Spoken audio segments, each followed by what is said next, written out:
Sa kauna-unahang pagkakataon, itinaas po sa may gusali ng Filipino Center Toronto ang 5 iba't ibang watawat sa isang opisyal na seremonya ngayong linggo.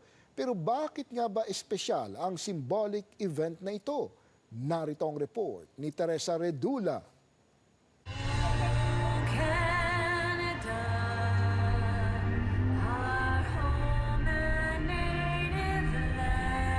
Mula nang mabili ang gusaling ito noong 2017, sa kauna-unahang pagkakataon, isinagawa ng Filipino Center Toronto ang opisyal na flag raising ceremony kabilang ang 5 watawat.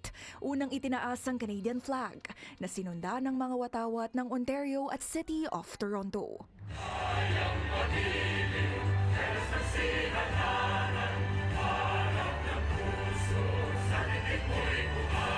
Kasabay ng pagtaas ng watawat ng Pilipinas at ng organisasyon, sinabayan din ng mga dumalo ang pagkanta ng pambansang awit ng Pilipinas. Since 2017, when we moved in this building, we noticed that there's a 5 flagpole already existent at that time.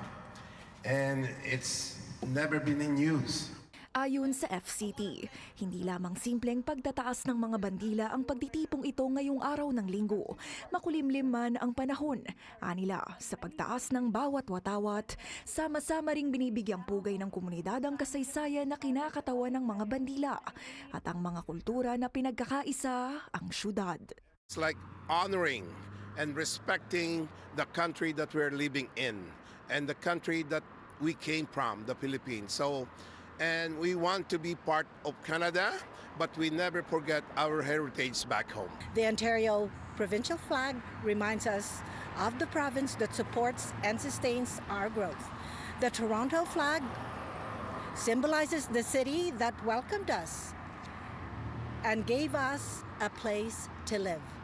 The Philippine flag stands tall as a tribute to our beloved homeland, our roots, our identity, and our unwavering flag, pride as Filipinos.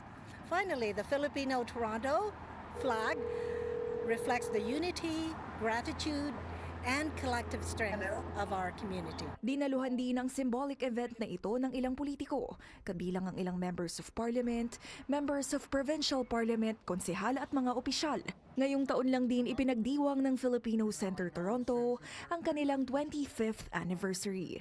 At sa paglipad ng mga watawat ng Canada, Ontario, Toronto, Pilipinas at FCT, muling pinagtitibay ang serbisyong hinahatid ng organisasyon at patuloy na kontribusyon ng mga Pilipino sa bansang tinatawag ng marami na second home. This symbolizes the unity and service to the people of Canada, and hopefully that this will unite us with some kind of gratitude to the country of Canada.